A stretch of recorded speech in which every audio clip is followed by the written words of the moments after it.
ऐसा जो परब्रह्म परमात्मा है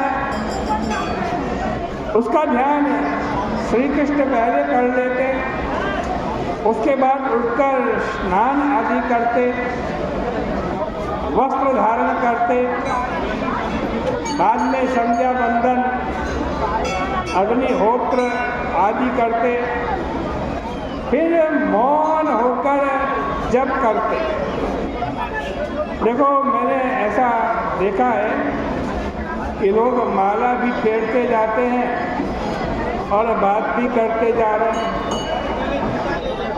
ऐसा नहीं करना चाहिए। माला मौन होकर के फेरनी चाहिए, जिससे कि मन वाणी का प्रवाह भगवान की ओर लगा रहे।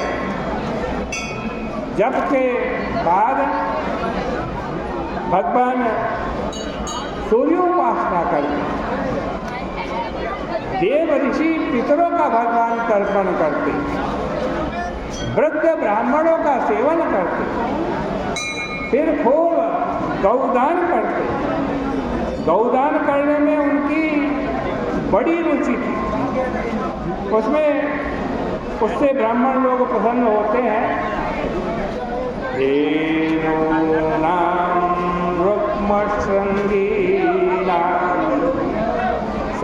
साध्वीनां मौक्तिकप्रजा पयस्तीनीनां दृष्टीनां सवत्सानां सुवाससा। भगवान श्री कृष्ण ब्राह्मणों को बद्धम दिने दिने प्रतिदिन 13,000 से भी अधिक गायें वस्त्राभूषणों से सुसज्जित करके दान करते थे। गाय, ब्राह्मण, देवता, वृद्ध सबकी भक्ति करते, मंगल वस्तु देखते, अपना श्रृंगार करते। इसके बाद घृत पात्र में अपना मुंह देखते और वह किसी को दे देते। शीशे में भी अपने को देखते, सबकी इच्छा पूरी करते, पहले दूसरे को खिलाकर फिर स्वयं खाते। प्रकृतिर्दारा नृपायुक्त ततस्वयं। भगवान पुष्पमाला, तांबूल, अंगराग आदि पहले ब्राह्मणों को देते, उसके बाद मित्रों को देते, उसके बाद प्रजा को देते, उसके बाद पत्नी को देते, उसके बाद अपने लिए रखते। वे बराबर इस बात का ख्याल रखते कि पहले ब्राह्मणों को, फिर मित्रों को, फिर मंत्रियों को, फिर पत्नियों को भोजन मिल गया है कि नहीं। अपना नंबर सबके बाद में रखते। इससे यह शिक्षा मिलती है कि पुरुष के पहले पत्नी के भोजन की पुरुष को व्यवस्था करनी चाहिए। इसके बाद सारथी रथ लेकर आता और भगवान को प्रणाम करके खड़ा हो जाता। स्त्रियाँ भगवान को घर से बाहर जाने नहीं देना चाहती, परंतु भगवान हंसते हंसते और उनके मन का हरण करते सुधर्मा सभा में चले जाते।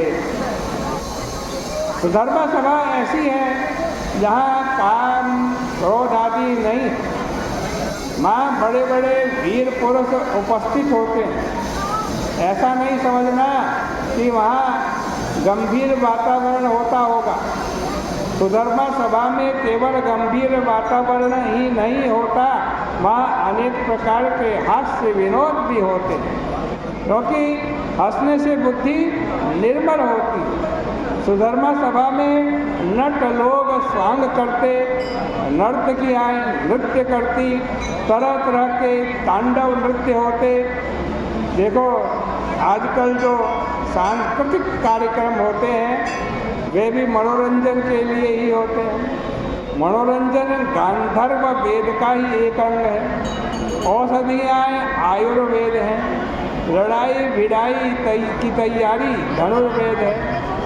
इस तरह स्थापत्य वेद, अर्थवेद की आवश्यकता हमारी लौकिक उन्नति के लिए है। सुधर्मा सभा में कभी हास्य, कभी नाटक, कभी वाद्य, कभी संगीत और कभी नृत्य का आयोजन होता, कभी स्तुति होती, कभी विद्वान ब्राह्मणों द्वारा वेद की अथवा कभी प्राचीन काल की कथा सुनाते। इस प्रकार भगवान की सुधर्मा सभा चलती। एक बार भगवान सुधर्मा सभा में बैठे थे, वहाँ कोई एक व्यक्ति आया है और कुछ संदेश लेकर आया है। क्या संदेश वो देगा, इसकी चर्चा कल के प्रसंग में करेंगे। आज की चर्चा का यहीं विराम करते हैं। बोले गंगा मैया की जय, बोले कृष्ण कन्हैया लाल की जय।